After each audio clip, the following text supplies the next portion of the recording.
Bonjour Jérôme, Bonjour. je suis très heureux de te recevoir sur le podcast L'industrie du rêve. Aujourd'hui, on va parler de toute ta carrière en tant que producteur de cinéma. Ça va être un podcast vraiment super intéressant parce qu'on va creuser sur ton métier de producteur mais surtout aller comprendre les différentes aventures de films sur lesquels tu as travaillé. Mais avant de ça, je vais te demander de commencer par te présenter. Alors, donc, Jérôme Corcos, j'ai 59 ans et je suis donc producteur de cinéma. Voilà, c'est pas un rêve de petit enfant, mais c'est arrivé comme ça, comme tout ce que j'ai fait dans la vie, c'est un peu arrivé par le. C'est pas tellement par le culot, mais plutôt par peut-être une prétention, une croyance en tout cas que j'avais sur moi-même, c'est-à-dire que je pouvais le faire. En fait, j'ai toujours fait le lendemain ce que je savais pas faire la veille. Voilà. Et donc quand on m'a donné la possibilité de produire pour le cinéma, j'avais dans l'idée que je savais le faire. Et donc je l'ai fait. Voilà, mais dès petit, j'avais envie de travailler dans le spectacle et mon grand-père m'avait fabriqué un spectacle, un théâtre de marionnettes. Ok. Je faisais des petits films image par image avec ma caméra Super 8 et donc j'ai toujours voulu travailler là-dedans. Donc c'est tout à fait logique que je sois là-dedans. Sinon, Mais donc du coup, comment ça s'est fait? C'est arrivé plus tard, on va dire, dans ta carrière en général? C'était un second métier ou tu as commencé directement ah à non, non, moi j'ai 25, ça, 30? non, ça m'est presque tombé dessus. Je vais tombé raconter dessus. comment je suis arrivé dans le cinéma. Mais en l'occurrence, avant, ma carrière, c'est quoi? J'ai 17-18 ans, je suis comédien. Ok. J'ai eu oui, un des premiers rôles dans un soap opéra, on appelait ça comme ça s'appelait Recarneau pour Canal+. Ensuite, j'ai fait quelques téléfilms, Maggie, des choses comme ça, Commissaire Maigret, etc. Ensuite, ça a moins bien marché. Et j'ai travaillé ensuite pour payer mon loyer, gagner de l'argent, etc. Continuer à être autonome, j'ai été assistant de production sur des jeux télévisés. Ok. Ensuite, j'ai travaillé pour un gros groupe audiovisuel. Ensuite, j'étais programmateur d'une émission littéraire pour Paris Première, alors que je lisais pas beaucoup. Ensuite, j'ai été journaliste sur La Grande Famille à Canal+, avec Jean-Luc Delarue et Michel Field, alors que j'avais pas ma carte de presse. Je vais dire j'improvisais, mais j'étais embauché et puis ça marchait parce que a priori je décevais pas et je continuais à travailler, donc toujours le spectacle. J'avais un petit peu laissé tomber la comédie. Et puis un jour, et puis non, en fait, la plus mauvaise période de ma vie, c'est quand j'ai eu, paradoxalement, ça peut rassurer certains, mais moi, la plus mauvaise période de ma vie que j'ai eue, c'est quand on m'a signé un CDI, Ok. où la DRH m'a dit, voilà, bah, vous êtes là toute l'année, sauf 5 semaines. Et j'avais l'impression, en rentrant chez moi, d'être en prison, de me dire, mais c'est pas possible, je suis enfermé, quoi. J'ai juste 5 semaines. En fait, je peux pas dire, tiens, aujourd'hui, j'y vais pas. Tiens, je vais me balader, je vais au cinéma, etc. J'étais obligé d'aller au bureau. Alors je fabriquais des émissions de télé, c'était un peu. Ça pouvait faire rêver, mais moi c'était terrible. Ce statut de CDI, c'était terrible, donc j'ai démissionné. Et un jour, j'ai eu l'idée d'une émission de télé Ok. que j'ai autoproduite D'accord. et que j'ai vendue à France Télévisions. Donc j'en ai vendu une cinquantaine, ça s'appelait Mon plus grand moment de cinéma, je faisais des interviews de stars. Et ensuite, sur le plus grand moment de cinéma qu'ils ont vécu, donc au cinéma, ils racontaient un extrait et ensuite en post-prod, je mettais l'extrait D'accord. de leur récit et ça passait avant le journal de 20h pendant le festival de Cannes. Et j'ai fait les plus grandes stars au monde parce que j'étais associé à un mec qui avait des restaurants et lui-même recevait dans ce restaurant des stars. Donc Ok. j'ai fait au festival de Cannes, il avait une villa. J'ai fait tout le monde, hein, que ce soit Tu pro- DiCaprio, Sean Penn, Mick Jagger. J'ai fait comme ce qu'on fait là, mais avec eux. Ok. Donc, et puis ensuite, ça s'est arrêté. Et Tu puis, produisais ou aussi non, t'interviewais? les deux. Les deux, d'accord. Ok. Et j'étais concepteur. Et ensuite, donc ça, c'est de l'accident. En fait, c'est pas de l'accident. En fait, moi, ma phrase fétiche, c'est « la nature a horreur du vide ». Donc je remplis, je vois ce que ça peut donner, etc. Et ensuite, j'ai fait une rencontre qui a été déterminante dans ma vie. Ok. C'est-à-dire que je vais même dire que c'est un homme qui m'a sauvé la vie. Et cet homme, c'était en fait, j'ai un copain réalisateur qui me dit, en fait, quand un film sort au cinéma, le premier jour, les films sortent en France le mercredi, et le soir, il y a ce qu'on appelle la soirée chiffres. Donc on va tous chez le distributeur, il y a un écran de télé, et on regarde les chiffres qui tombent. Bien sûr. Sur la région parisienne, mais toute la France, quoi. Et donc ça se remplit. Et en live, on sait à 23h si le film marchera.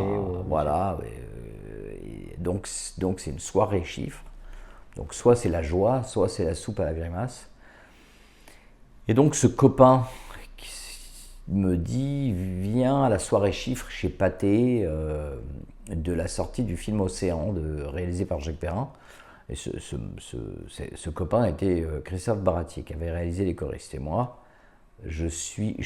à cette époque-là, j'ai pas de travail. Je me souviens de cet appel. Je suis allongé sur mon canapé.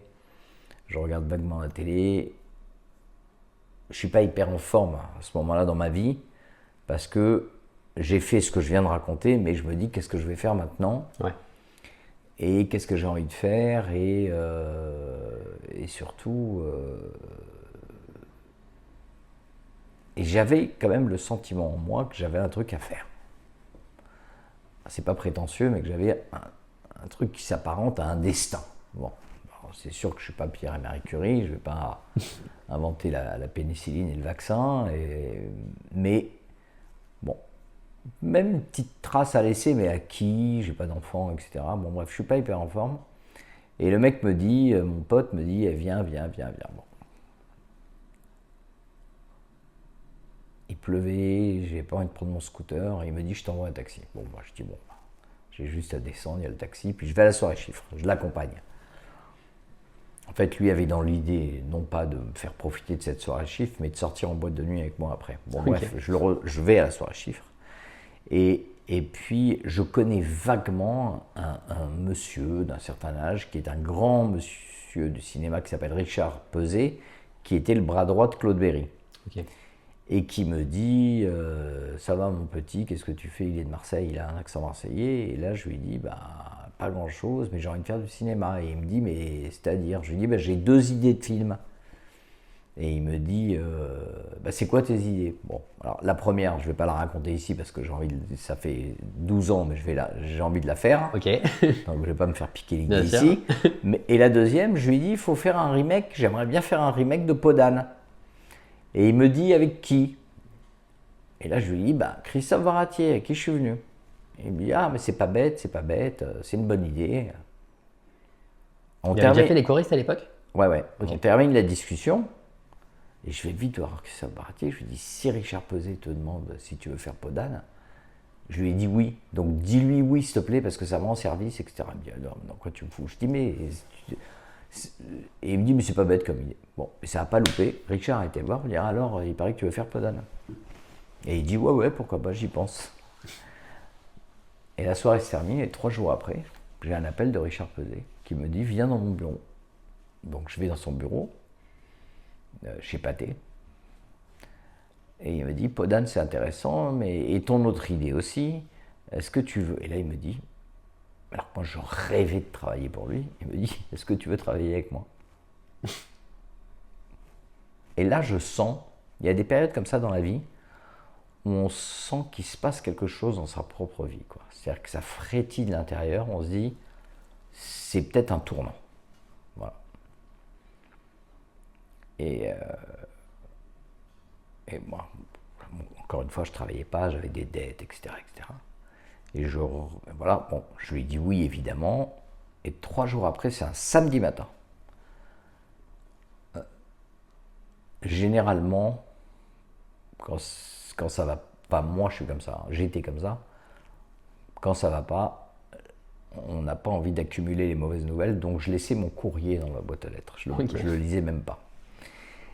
Et je ne sais pas pourquoi le samedi matin, j'ouvre et je vois une petite enveloppe comme ça.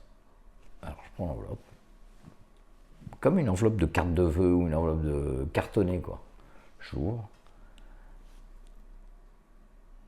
Et il y a un mot.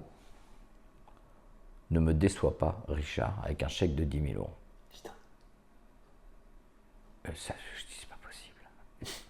Le lundi, j'ai rendez-vous avec lui. Je l'appelle pas. Je suis pas lié. Je pouvais pas me permettre de l'appeler un week-end. Je n'étais pas encore suffisamment lié avec lui. Et le lundi matin, oui, en fait, il vit à Marseille, mais il venait le lundi matin à Paris. J'ai rendez-vous avec lui pour déjeuner. Je lui dis, Richard, mais qu'est-ce que c'est, pourquoi? Il m'a dit, j'ai deviné que tu en avais besoin. Mais j'en avais tellement besoin. Comment il a deviné ça? Bon, alors ça, j'aurais jamais la réponse. Il connaissait personne de mon entourage, etc. Et là, j'ai senti encore plus qu'il y avait un truc qui se passait, quoi, et qu'il fallait surtout pas que je le déçoive. D'ailleurs, il me l'avait écrit. Et puis, pendant 2 ans, on a réfléchi à des idées, rencontré des gens. On a un peu travaillé sur Podane, on a été voir Obispo, Cap Ferré, qui était d'accord pour faire la musique, etc., etc. Mais lui, ce qui l'intéressait, c'est de développer. Après, quand c'était à 2 doigts de se faire, Ouais. ça l'emmerdait. Pourquoi? On produisait pas de films, Ok. mais on développait. On avait des idées, on voyait des gens, etc., etc. Et moi, comme je disais à tout le monde que je travaillais dans le cinéma, etc. Puis moi, mes copains, au bout de 2 ans, ils me disaient, mais on va aller voir tes films, un de ces 4.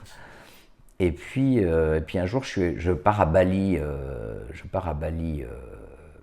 avec mes parents en vacances. Et puis, je sais pas, j'ai un déclic en me disant, il faut que je fasse quelque chose. Je ne sais pas pourquoi. Je suis sur Facebook. Et je pense que je vois quelque chose sur le trader Jérôme Kerviel. Et je lui écris sur Facebook. Et donc, je me retrouve avec Jérôme Kerviel et on parle pendant 1 heure. Et je lui dis que j'ai envie de faire un film sur sa vie, sur son œuvre, sur les 50 milliards de positions qu'il a prises, qui ont été débouclées, et sur les 5 milliards qu'il a fait perdre à la Société Générale, etc. Et puis il me pose la question fatidique, mais qu'est-ce que tu as fait avant? Je lui dis rien. Et il avait des propositions des Américains, des groupes, de plein de gens hyper installés dans le cinéma, et en fait il a tout arrêté pour le faire avec moi. Pour faire avec moi, mais faire quoi? Et donc j'en parle à mon mentor, je l'appelle mon mentor Richard, qui me dit c'est super, super. Et puis ce baratier, un jour m'invite à dîner et je lui dis est-ce que je peux venir avec un copain? Il me dit oui, qui? Je lui dis je te dirai pas, c'est une surprise. Parce qu'en fait, Kerviel à l'époque, c'était le paria. Hein. Ouais, bien sûr. Moi, on m'a demandé parfois de pas venir avec lui. Hein. C'était le démon, quoi. Et donc je lui dis Kerviel, et il m'a dit ok. Et ils ont parlé jusqu'à 6h du matin, et Christophe a dit je fais le film. Donc c'était vraiment la chance du débutant. C'est faux. Et donc, alors évidemment, ils se sont dit mais qu'est-ce qu'on... C'était donc l'oncle Jacques Perrin de Christophe qui produisait, et on dit mais Corcos, qu'est-ce qu'on en fait, quoi. Et donc Kerviel a dit Il t'a imposé. si vous le mettez dehors, je m'en vais. Donc, j'ai monté une petite boîte de prod et qui s'appelait Gécofilm et j'ai coproduit. Alors, j'étais pas producteur délégué, c'est pas moi qui ai fabriqué, mais j'avais, je sais pas combien j'avais X% sur le film, j'avais mon salaire de producteur et je coproduisais mon premier film. Mais ça venait, encore une fois, c'est une leçon. C'est un conseil que je donne aux autres. Si lors d'une insomnie à Bali, je ne l'avais pas écrit, je ne l'aurais pas fait. Ouais. C'était pas né, en tout cas, d'une discussion avec Richard depuis X mois, à vouloir faire ci, vouloir faire ça, développer des idées, puis ça ne se fait pas. C'était un truc que j'avais fait seul dans mon coin. C'est un instinct. Voilà. Et du reste, j'ai revécu la même chose avec les otages du Bataclan, j'en parlerai plus tard, mais c'est exactement la même histoire. Et Et ensuite, donc le film se tourne, etc. Et ensuite, à l'époque, il n'y avait pas les mêmes réseaux. Quand je dis à l'époque, c'est il y a 10 ans, il n'y avait pas les mêmes réseaux sociaux qu'aujourd'hui. Moi, ma source d'inspiration, souvent, c'est le réel. Et c'était pas Instagram, c'était pas Twitter, etc. C'était Facebook. Ok. Et sur Facebook, je vois qu'il y a beaucoup d'annonces sur de la colocation. Et les gens voulaient pas forcément se payer leur loyer, leur studio, mais c'était plutôt louer un 4-5 pièces et dans chaque chambre, il y a un locataire. Mais la cuisine est commune, etc. Bon.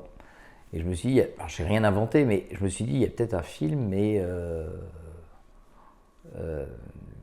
il faut injecter du cinéma dedans. Et donc j'ai l'idée, avec Richard, je crois que c'est Richard qui a l'idée, du veuf.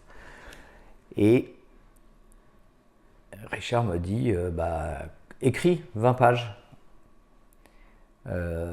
Moi, ma situation elle était pérennisée. Hein, parce que Richard m'avait fait signer un contrat de développement avec un autre producteur. D'accord. Qui s'appelle Richard Gampière, qui m'achetait mes idées de films. Comme je n'ai que ça, je gagnais bien ma vie. J'étais refait. J'avais une posture bien stable. J'étais plus celui que j'étais il y a 1 an et demi avant. Et donc, il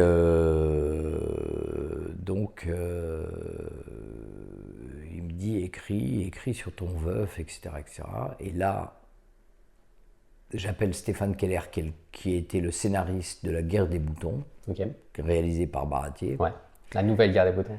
Ouais. Alors bon, ça tourne autour de Christophe. J'ai été pioché. Enfin, il était content. Il faisait l'Outsider, le film sur Kerviel. Bon. Et j'ai vu Stéphane Keller et je lui ai dit j'ai pas d'argent, j'ai une idée, il faut faire 20 pages, viens on les fait ensemble et si je le vends, je te paye. C'est un coup de poker pour toi, mais ça va pas prendre plus de 3 semaines. Et on se voit au fumoir 2-3 fois par semaine et on écrit un premier traitement d'un film qui s'appelle Logement partagé. Et puis, un jour, je dîne avec Richard, il me dit, il y a mon fils qui vient. Ok. Et donc, je dis, ok, bon. Et je dîne avec son fils. Et Antoine me dit que l'idée de logement partagé du veuf avec des petits jeunes, ça l'intéresse, qu'il a envie de produire. Et Richard nous dit, faites-le ensemble. Et il nous dit, mais il y a une question qui se pose, c'est est-ce que vous montez chacun une boîte. Moi, j'avais ma boîte qui avait produit. Ou alors, vous montez une boîte commune. Alors, on s'est laissé une semaine. Et une semaine, on a réfléchi chacun de son côté. Et au bout d'une semaine, on est revenu dans le même restaurant, on a redîné. Et Richard nous a dit alors. Et on a décidé de monter. On avait la même réponse, de monter une boîte ensemble. Richard nous a financé nos salaires pour bien vivre. Ouais. Pathé, grâce à Richard, nous a prêté des bureaux, place de Clichy, et Richard le connaissait, on avait André Dussolier, on avait une héroïne qui s'appelait Manuela, moi j'avais vu une affiche sur une colonne Maurice de Bérangère Krief au théâtre, donc j'ai dit c'est elle. Son premier gros rôle en vrai. Ouais, et c'est drôle parce qu'on a été voir Bérangère, je lui ai dit on va tourner à cette date, on n'avait rien. On n'avait pas un distributeur, on n'avait pas TF1, on n'était pas financé du tout. Mais je ne vais pas dire que je savais que j'allais le faire, mais tu le sentais bien. Je le sentais, voilà. Je le sentais. Je me faisais confiance comme tout ce que j'ai fait. Hein. Et puis ensuite, on a été financé, on a eu un distributeur SND, on a eu TF1, on a eu Canal. Non, on n'a pas eu Canal, on avait eu OCS à l'époque. Et Arnaud Ducré, Julia Piaton, Bérangère Krief, André Dussolier. Et alors c'est la chance du débutant. On a monté une boîte avec mon associé, on a pris les bureaux et on a fait 1 million d'entrées. Donc c'était. Vous avez une équipe de scénaristes aussi.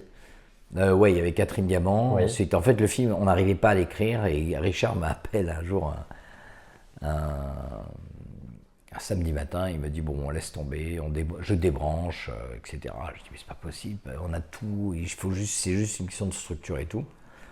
Et j'ai appelé Catherine pour lui dire help. Elle est très forte en comédie. Ouais, et puis elle nous a fait 10 pages en une journée, je crois. Je les ai envoyées à Richard, il m'a dit c'est brillant. Lundi, elle est venue à l'hôtel Raphaël, elle a rencontré Richard, ils se sont hyper bien entendus. Et donc voilà, donc le film il est coécrit par Catherine et moi. Et 1 million d'entrées, voilà, c'est inespéré. On a été le 5e film de l'année, je crois, il est sorti en 2016. Et voilà, c'est une aventure extraordinaire.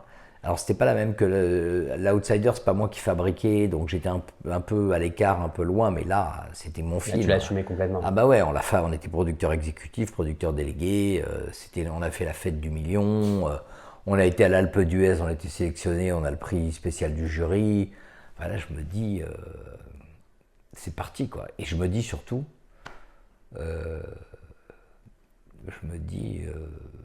c'est un rêve. Là, c'était clairement, tu passes un autre genre. Au début, tu étais plus sur un drame, l'Outsider. Adopt un Veuve, c'est vraiment une comédie. Et après, tu as enchaîné les productions de comédie. Est-ce que c'est un genre sur lequel tu as voulu un peu t'imposer? Après, tu as produit Genre de ma vie, Je m'aime pas trop. Enfin, tu as enchaîné des comédies, toujours un peu en binôme ou En fait, ce qui se passe, des c'est que. comédies un peu à l'américaine, en fait, on imagine. Moi j'aime beaucoup. C'est pas palpable, mais Les concepts. l'effet papillon, il fonctionne. Ok. C'est pas qu'une théorie. Moi, ça c'est vraiment. Qu'est-ce que tu appelles l'effet papillon? Je vais te raconter. Tu connais le principe de l'effet papillon, Non. L'effet papillon, c'est un film d'ailleurs. On dit que le mouvement d'une aile de papillon, Ok. toute petite, va déclencher un petit vent qui va produire un tsunami 6 mois après. C'est ça l'effet papillon. C'est-à-dire que les choses partent d'un rien, s'enchaînent et deviennent de plus en plus grosses. On fait 1 million avec Adopt un Veuve. Et moi, parallèlement, j'avais appelé une prof qui avait écrit un bouquin qui s'appelle Chronique d'une prof qui enseigne. Mais enseigne, E-N, plus loin, S-A-I-G-N-E. Ok. Avec le jeu de mots enseigner, enseigne. J'avais trouvé le titre génial. J'adore les titres, donc je l'avais contacté. Je continue à contacter, j'appelle les gens. Ouais. Et elle me vend les droits du livre et je développe, donc avec Antoine Pesé, le fils de Richard qui est maintenant mon associé, on développe cette prof qui est, je ne le savais pas, tous les profs, après pour leur première année de stage ou après leur première année de stage, sont mutés. Alors si t'es pas marié, si t'as pas d'enfant, si t'as pas tes parents trucs, tu peux être muté, elle est de Paris, hein.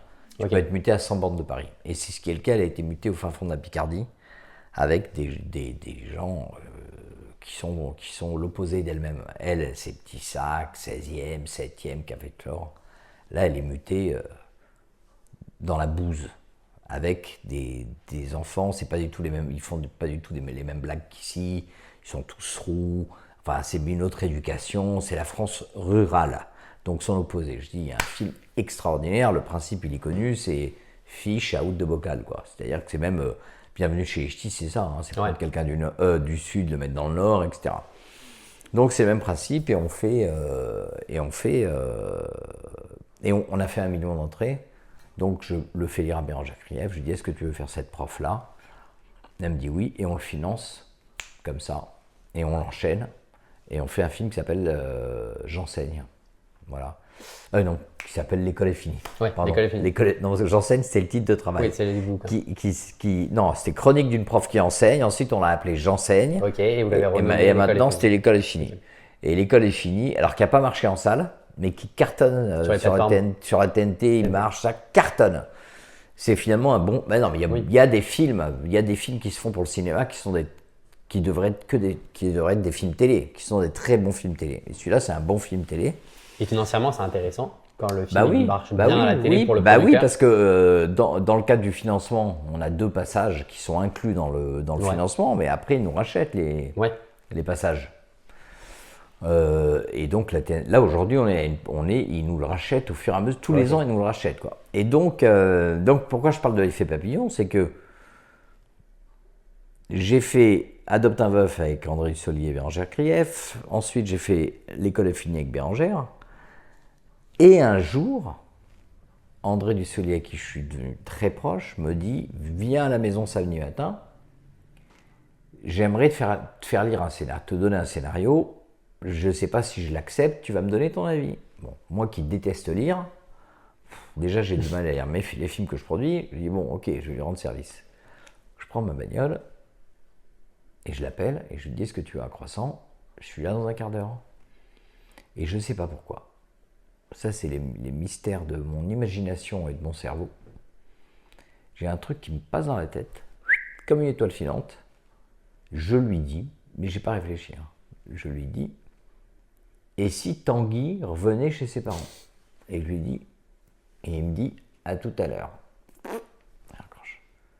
J'arrive chez lui et il me dit, j'ai appelé Sabine Azéma qui adore, moi j'adore, et Étienne Châtilliès t'appelle lundi matin. Je me dis putain. Je me dis putain, 1 minute 30, j'ai monté un film quoi. Tanguy va revenir chez ses parents. Et lundi matin, il m'appelle lundi matin. Le mardi, il vient au bureau. On a rendez-vous avec Antoine et moi. Entre-temps, Étienne appelle Éric Berger qui jouait le rôle de Tanguy. Tout le monde est partant. Et on fait Tanguy le retour.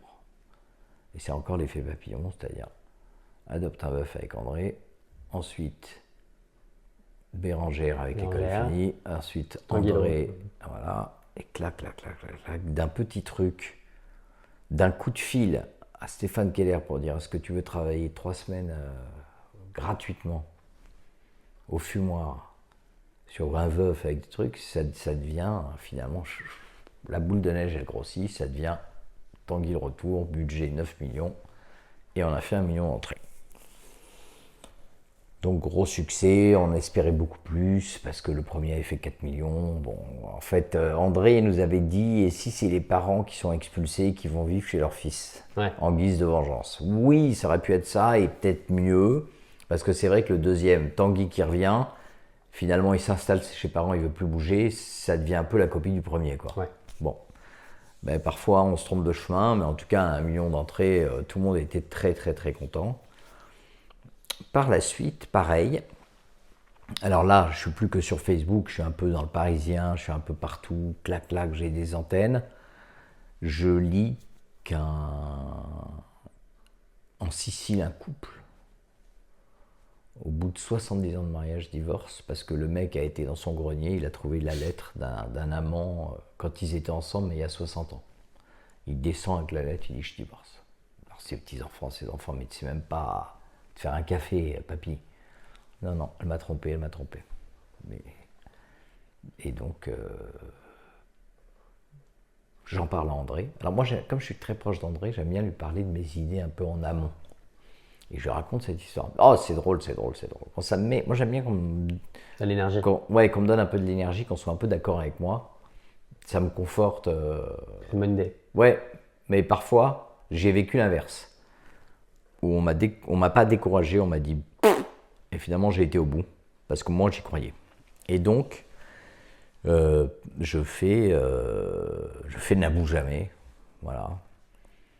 Qui s'appelait au début Un homme de principe. Mon associé Antoine connaissait Yvan Calberac, qui lui parle de cette idée. En fait, il y a un article qui fait 20 lignes, et le mec, il a fait 100 pages, parce que c'est un auteur extraordinaire, Yvan Calberac.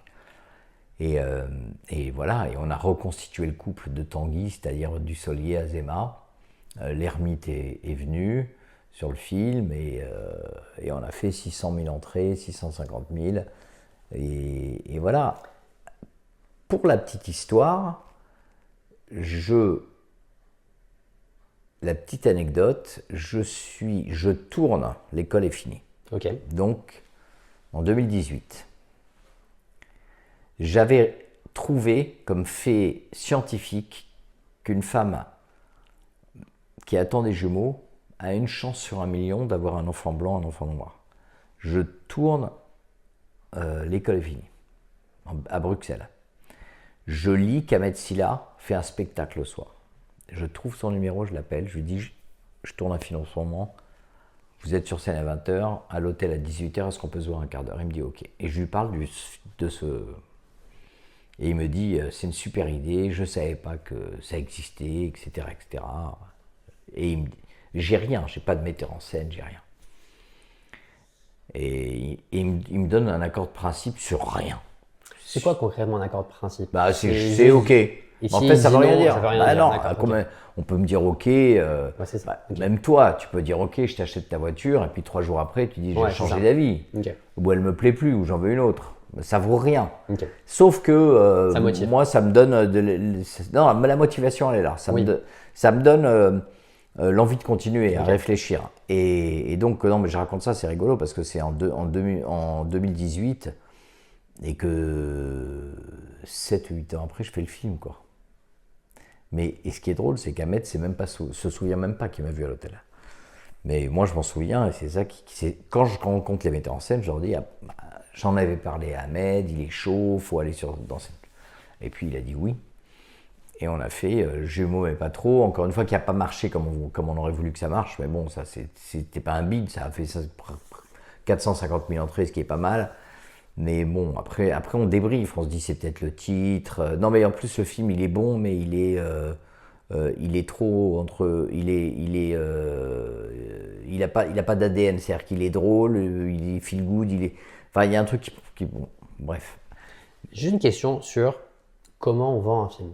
C'est-à-dire que là, si je comprends bien, sur toute ta carrière, tu aimes avoir des concepts forts, un peu des loglines puissantes, plus rattacher des castings rapidement. Comment toi, demain, si on te propose un scénario ou si tu as une idée de scénario, ça va être quoi ton filtre pour dire là, j'ai quelque chose que je peux aller vendre? Est-ce que c'est dans tes tripes? Est-ce que t'imagines le public? Voilà. Comment tu te dis, tiens, là j'ai mon sujet? Alors, c'est un truc. C'est un don inné. Ok. Non, mais c'est-à-dire que je te donne Le Parisien là, moi j'ai peut-être trouvé trois films et pas toi. Bon, c'est un truc inexplicable. Mais en revanche, tu seras peut-être meilleur que moi dans autre chose. Tu vois, dans un exercice, je sais pas, dans un exercice mathématique, dans le commerce, dans un autre pan de création. En l'occurrence, moi, ça s'appelle avoir du pif. Je dis pas que j'ai du pif pour que ça marche, hein. Sinon, si j'avais la recette, mais j'ai du pif pour... Je sens qu'il y a un truc qui peut se faire. Pour que ça se fasse au moins. Pour que ça se fasse, que ça se finance. Ça se finance, ouais. Voilà. Alors, c'est hyper compliqué de trouver une bonne idée, quoi. De trouver quelque chose qui puisse... Parce que, en fait, le métier de producteur, ce n'est que convaincre. Il faut convaincre. À tous les étages, il faut convaincre. Il faut convaincre le scénariste de coécrire, il faut convaincre les acteurs de jouer dedans, il faut convaincre les partenaires, pas mettre 100 €, de mettre 5, 6, 7, 8, 9, 10 millions d'euros. Il faut convaincre ensuite le public. Ce n'est que convaincre, en fait. Donc déjà, c'est dur de convaincre une personne, mais alors convaincre 600, 700, 800 000 personnes de payer 15 balles, c'est... En vrai, produire un film, c'est pas moi qui l'ai dit, hein, c'est un miracle. Et que le film marche, c'est un miracle. Et on dit même, parfois il y en a même qui disent que quand ça marche, c'est un accident. Parce que généralement ça marche pas. Enfin, c'est hyper compliqué, il y a des chefs-d'œuvre qui n'ont pas marché, quoi. Et donc, c'est dur de... Alors, après, moi, sur toutes les idées que j'ai, il y en a qui passent pas la nuit. Hein. Ouais, ok, c'est ça. Parce qu'en fait, moi, j'ai un associé. Ouais. Donc, il faut aussi qu'il soit convaincu comme moi. Vous avez quel type de collaboration avec votre associé? Lui, clairement, alors, il aimerait pas que je dise ça, j'espère qu'il ne regardera pas, mais j'ai tendance à penser que moi je suis un peu plus artistique que lui, et c'est lui qui fait tourner la boîte, c'est lui qui s'occupe de la comptabilité, des bilans, bon, il est expert comptable et compagnie, mais enfin lui c'est quelqu'un qui est à l'aise qui aime ses bureaux, nos bureaux, et moi j'aime pas mes bureaux. J'aime mes bureaux, mais j'aime pas y être. Okay. Voilà. Donc je vais pas au bureau. Voilà. Moi je suis quelqu'un de restaurant, de rencontres. Voilà, puis moi, par exemple, j'aime la compagnie des stars, je m'entends bien avec elles, etc., etc. Et puis j'aime, tu vois, quand je rencontre un acteur, c'est mécanique, hein, je me force même pas. Dans ma tête, c'est qu'est-ce que je peux faire avec lui, quoi. C'est pas du tout comment je peux me servir de lui, c'est qu'est-ce que je peux créer avec lui, tu vois. Donc on est dans le domaine de la création. Quelle idée je peux... Avec André, j'adore parce qu'on parle beaucoup. Qu'est-ce qu'on peut faire? Quelle série? Est-ce que tu veux faire Victor Hugo? Est-ce que tu veux faire un truc? Etc. etc. Alors, par exemple, Victor Hugo, j'ai eu l'idée de faire Victor Hugo avec Dussolier parce qu'il a l'image du barbu comme ça, mais sauf qu'il a commencé jeune, Victor Hugo. Donc, faut trouver un deuxième acteur. Ouais, voilà, c'est ça. Donc, ouais. bon, donc finalement, ça serait Dussolier à la fin de la vie de Victor Hugo. Bon. Mais voilà, moi j'ai plus de feeling avec les acteurs, avec les talents, comme on dit, qu'Antoine, mais on est hyper complémentaires, quoi. C'est-à-dire, on est hyper complémentaires. Alors, juste avant justement qu'on parle de la série Des Vivants, qui est magnifique et que j'ai adoré, j'avais juste une question pour toi sur le générique d'un film. Après, je me suis demandé l'autre jour, quand un film commence, il y a beaucoup de personnes qui sont impliquées au début, côté, on va dire, production, financement. Et je voulais juste que tu nous expliques, toi, qui t'es allé convaincre et quelle est l'importance. Je donne un exemple, quand un film s'ouvre, il y a marqué présent, donc dans tes films, il y a le nom d'Antoine, le tien, parfois Jérôme Sédou, et après le nom des boîtes de prod. Quand il y a marqué une coproduction en association, avec la participation, avec le soutien, qu'est-ce que ces différents titres veulent dire et qu'est-ce qu'ils t'ont apporté, toi, quand tu as financé le film, enfin, quand tu as cherché les financements du film? Ça, c'est typiquement une question pour Antoine. Ok. Pourquoi je vais te dire ça? Parce que c'est contractuel. Ok. C'est rare qu'au début d'un film, tu fasses plaisir à quelqu'un. Si tu veux le remercier, tu le mets remerciement au fin fond du générique de fin. Mais tout ce qui est avant le début du film, c'est contractuel. Généralement, c'est le producteur qui présente le film, hein. Donc le producteur délégué. Ok. Donc nous, on est toujours délégué de notre film, c'est-à-dire que le film, on a la garantie de bonne fin, c'est financière et la garantie de livraison. D'accord. C'est-à-dire c'est nous qui sommes responsables de l'argent qu'on nous prête pour le faire. Donc c'est Antoine Peuzet, Jérôme Corco se présente. Ensuite, tout est contractuel. Ensuite, c'est le réalisateur, les acteurs principaux. Nous, ça nous est déjà arrivé de faire un générique. Le film n'était pas sorti en salle, mais on fait des maquettes de tout. Donc, quand on fait la maquette de générique, je me souviens qu'on a déjà refait le générique début d'un film. Parce que Antoine avait regardé, on se posait la question, et Antoine avait regardé sur le contrat s'il était spécifié qu'il devait être au générique début.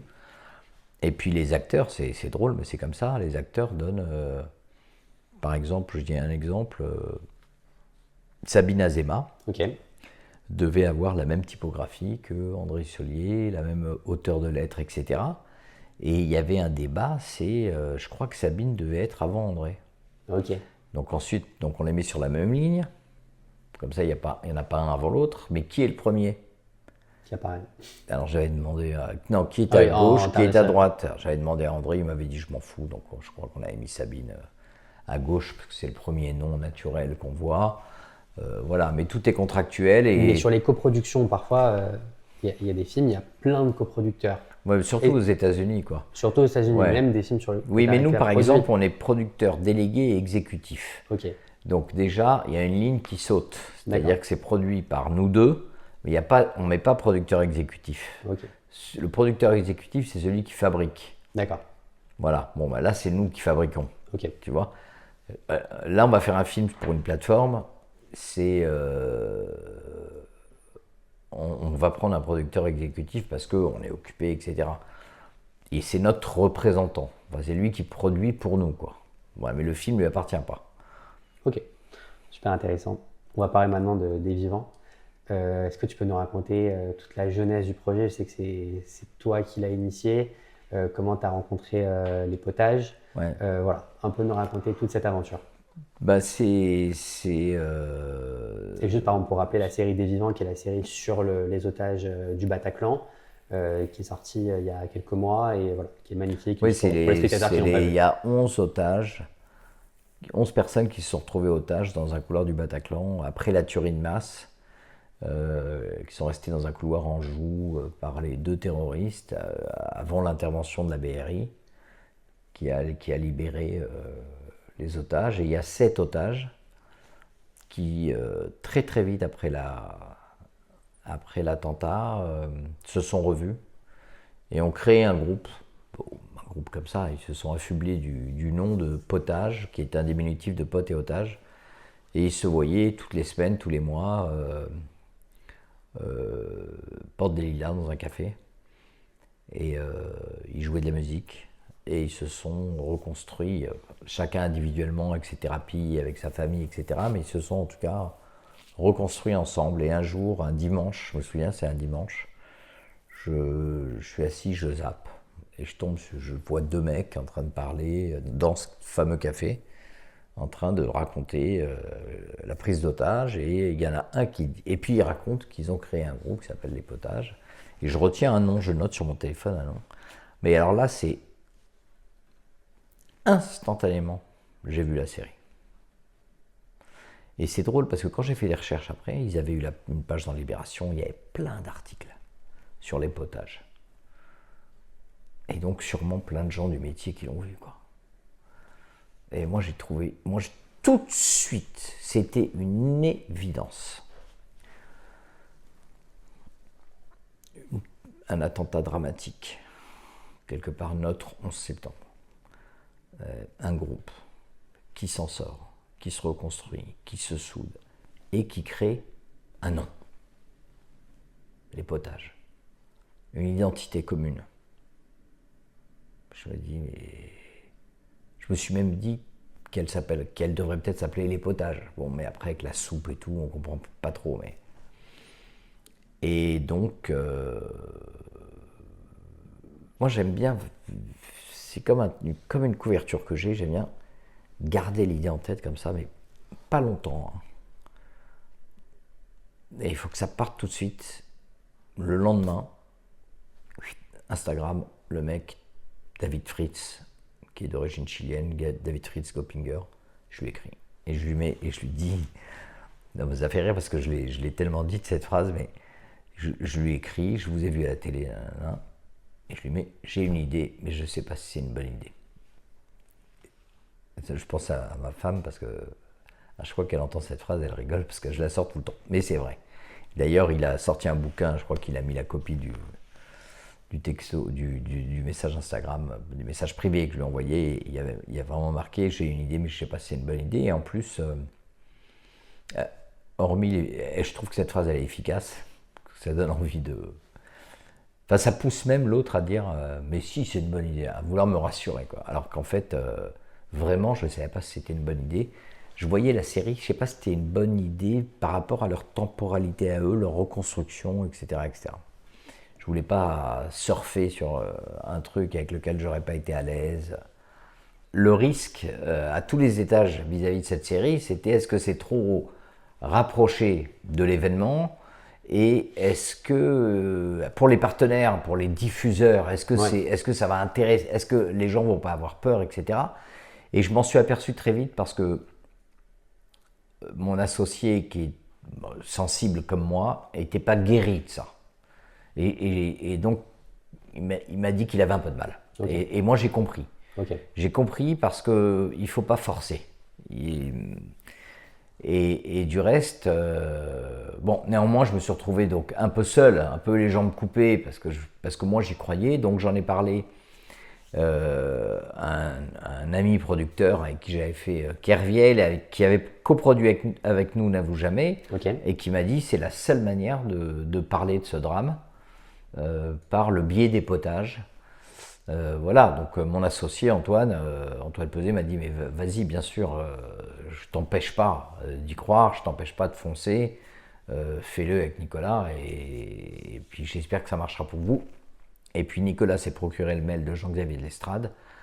On avait demandé à David Fritz d'écrire 10-15 pages qu'on a envoyé avec le mail et Jean-Xavier nous a rencontrés. Et ensuite, ce qui était drôle, c'est que On a organisé un dîner, j'avais réservé une salle dans un restaurant que pour nous, et il y avait les 7 otages. Et il y avait Antoine Lacomblaise, le scénariste, Jean-Xavier de Lestrade, Nicolas et moi. Et en fait, c'était vraiment Jean-Xavier qui passait un casting, quoi. Est-ce qu'il allait être apprécié, adoubé par les potages? Et puis ça s'est super bien passé. Je me souviens qu'ils sont tous partis. Je suis resté sur le trottoir avec Jean-Xavier et Nicolas. Et il nous a dit on va le faire, quoi. Et donc ensuite, il fallait convaincre France Télévisions aussi. Alors France Télévisions, c'est sûr que c'était 2 ans après les 10 ans, l'anniversaire des 10 ans. Ils produisaient 3 docs et tout. Ils se demandaient si pour leur antenne ça serait pas trop.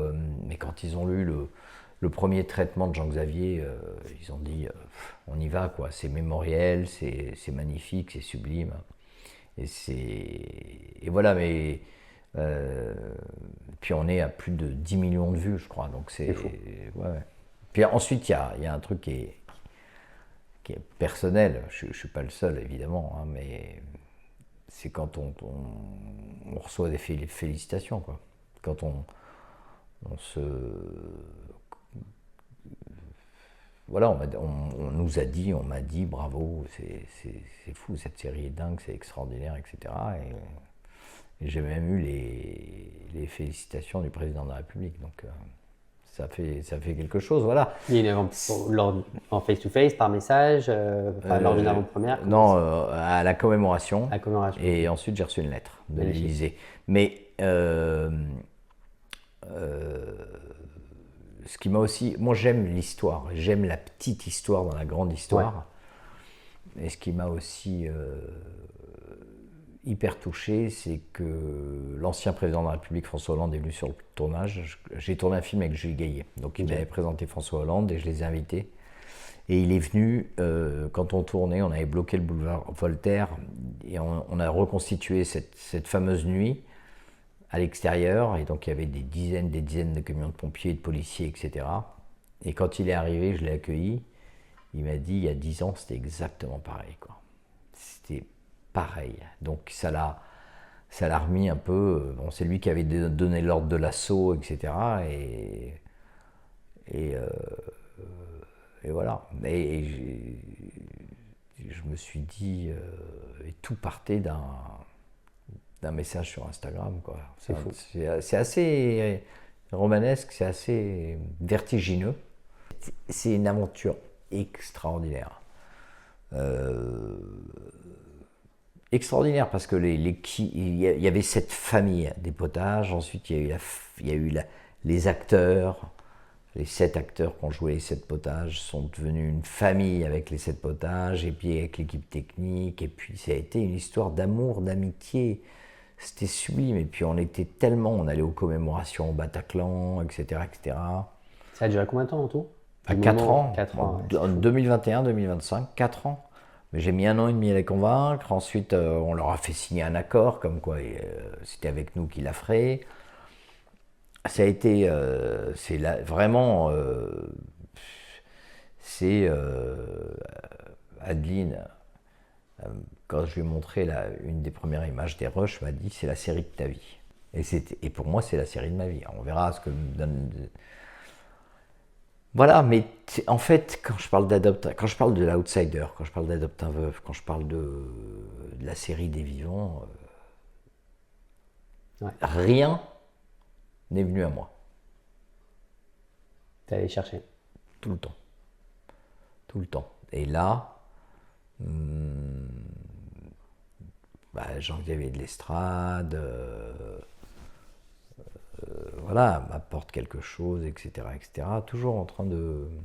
T'as des futurs projets Oui, là on tourne un film dans 1 mois et demi, un film réalisé par Olivier Ducré avec Yvan Attal et Charlotte Gainsbourg. Génial. Ensuite, a priori, on tourne un autre gros film sur une grosse plateforme. Je ne peux pas dire aujourd'hui ce que c'est. Ensuite, voilà, puis moi je pense déjà, donc ça c'est pour 2026, je pense à 2027, etc. Et puis, alors pour répondre à ta question de tout à l'heure, oui, on a fait des comédies parce que mon associé aime ça, parce que moi j'aime ça.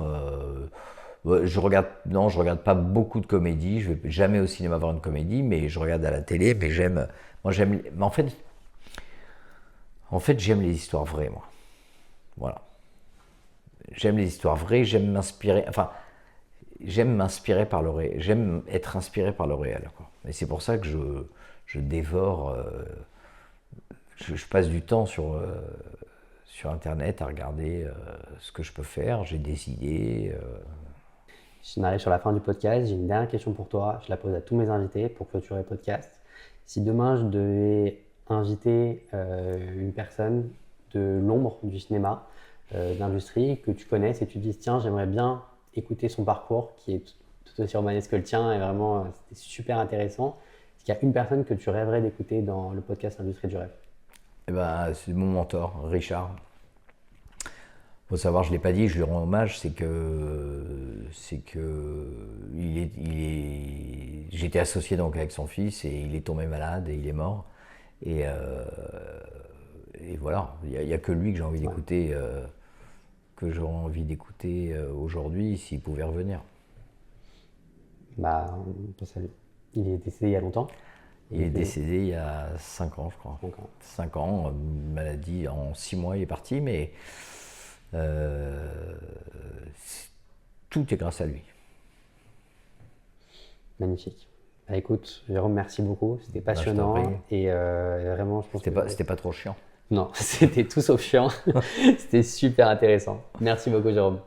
À bientôt.